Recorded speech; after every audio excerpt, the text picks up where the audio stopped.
Hi guys, it's me, kasi.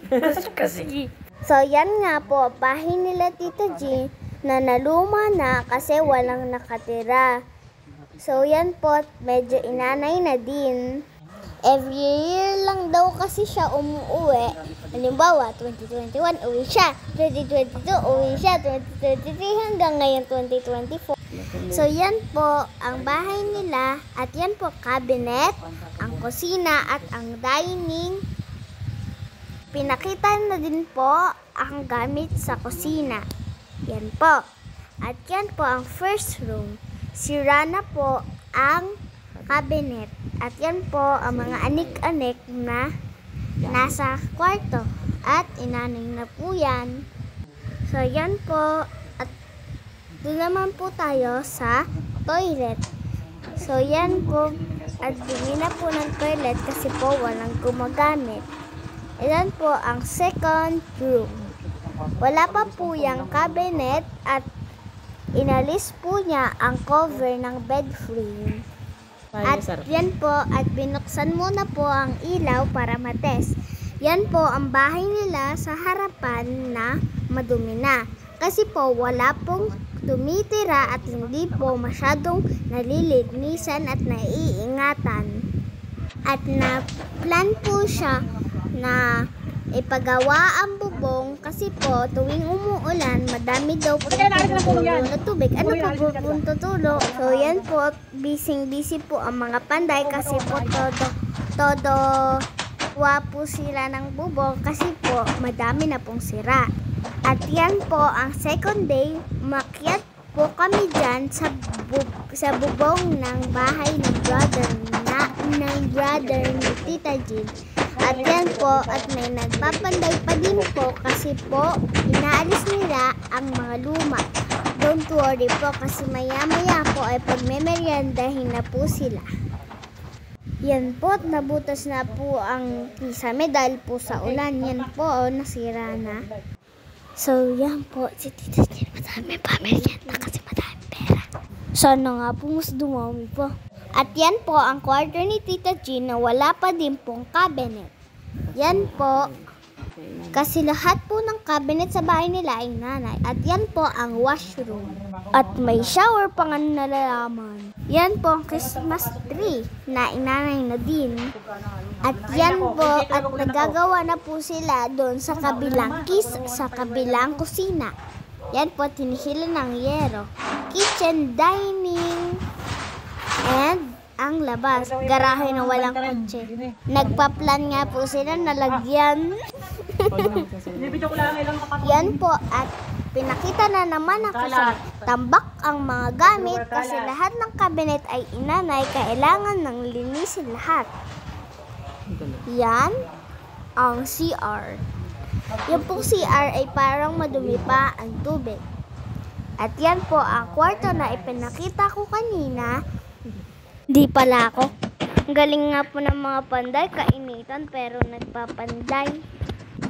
At yan po, inaayos po nila ang kabilang kusina. At mamaya po, may before and after yan. Yan na po ang pang-third day, pang-fourth day na kanilang pagtingin sa bubong. Nag-umpisa na sila sa mag-alis ng mga yero. At yan po, todo alis po sila at pinapanigurado po nilang maayos ang kanilang pag-aalis. Yan po, at medyo madami na po ang kanilang naalis na yero sa bubong. Ano po bubong na alisin sa taas? At yan po si Tita Regina, ako, at yung nagbibideo po ay hindi ko alam. Siguro po yung nagbibideo si Tita Ron. Ang tawag nga ni Kuya Marwang kay Tita Ron, CCTV. Hindi ko po napapansin, madaming minuto na po pala ang aking na voice over. Panigurado mo, very good na naman ako, Tita Jean. Tataasan po nila ng ilang hollow blocks at nilagyan ng bakal ulit kasi need pataasan. Yan po pala ang mga halaman ni Ninong Greg at Ninang Grace. Yan po ang likodan at taas na kanilang nilagyan ng hollow block.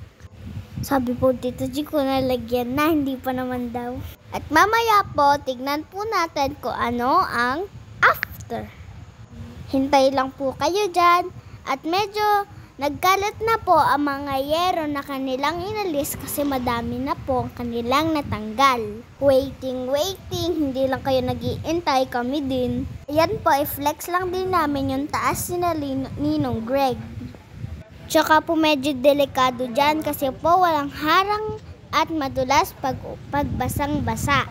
Ayan po, hindi ko po alam ang tawag dyan sa kahoy na yan, parang slide. Ayan po, at pininis na din po nila ang tagaliran ng bahay. Ayan po, patapos na po sila dyan at yan pong kahoy na yan ay need nila. Napatanong din ako para sa yung kahoy. Para hindi po abutin ng year ang paggawa ng bahay ni Tita Jean. Yan po, ang bahay po nila Tita Jean ay medyo malapit sa kalsada. Malapit din po kami sa kalsada kasi po kami nila Tita Jean ay isang compound. Buti pa si Kuya nakared, hindi natatakot mahulog. Sanay na yata. Shout out nga po pala sa'yo, Kuya nakaitim na panday. Tsaka po kay Kuya nakared, green at blue. Wow, colorful ah. Pinaghandaan niya pa. Ayan po.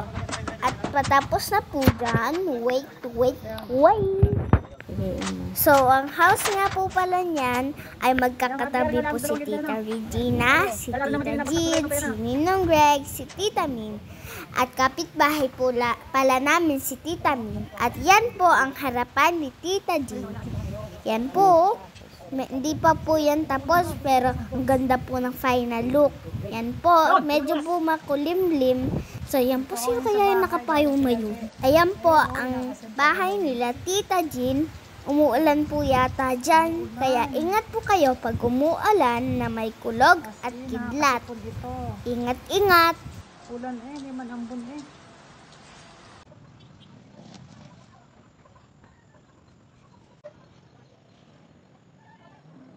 Ayan nga po, paslight na yung bubong ni Tita Jean. Ganda nga po ng kakalabasan yan eh. Ang ganda, aesthetic yarn. Hintay lang po kayo dyan ha. Mabilis na talaga, promise. Last na mabilis na to.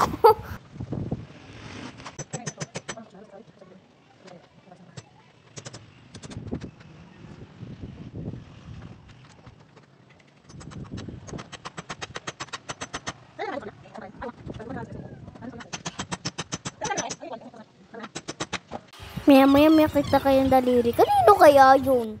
Po at nilinis na po nila ang sala upang may makaupo na at ang dining, ang mga rooms, lights at lahat-lahat po ng mga anik-anik. Yan po, tinakpan muna po ng yero yan at yan yung compound namin. At yan po yung kwarto na hindi pa linis. Yan po ako. Yan po. At yung shopping, yung mga houses, yan sa compound namin. Yan po pala ang house namin.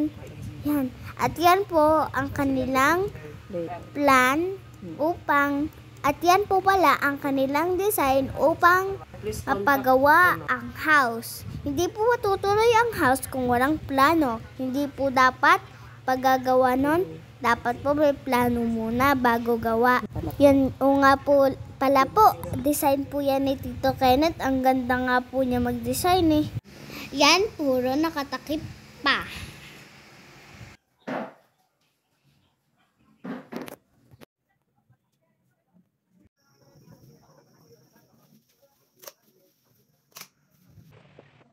Yan po ang likuran. At bumili po si Tita Jean. Yan po pala yung cabinet na pinagawa ni Tita Jean sa kanyang kwarto.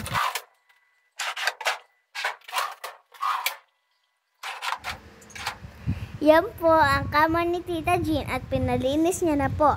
May master's bedroom. Ano kaya yung kay Kuya Marwan na pangalan? Si Kuya Marwan nga po pala ang nag-iisang anak ni Tita Jean na pogi.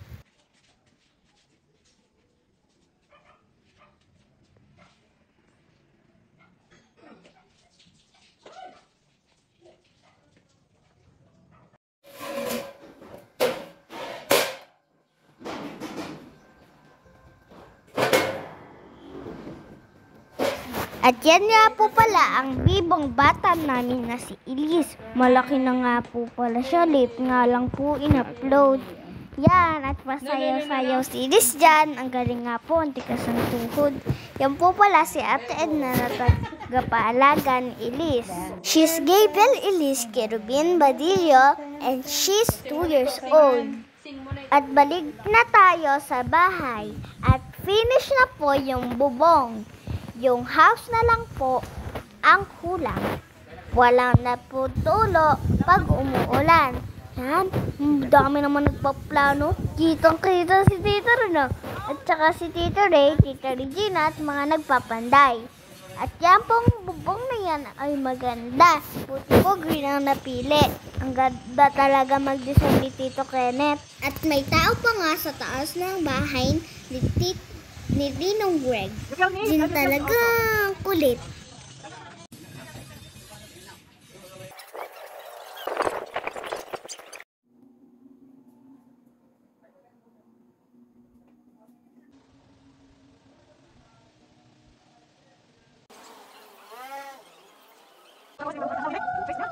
Ito nga pala ang pending na bahay ng Tita Jean at naghagip pa nga ako maya-maya sa camera. Yan po si Elise na inalagaan ko. So, yan po ang after. So, yan po ang after. Ang color nga po pala ng house ay green, white, and gray, and black. Ang favorite color yata ni Kuya Marwan. Ang nag-iisang anak ni Tita Jean. At yan po ang tagaliran ng bahay. Yan po ang kusina, ang master's bedroom, at ang likuran. At next time daw, magpa-plan daw sila maglagay ng aircon sa kwarto ni Kuya Marwan.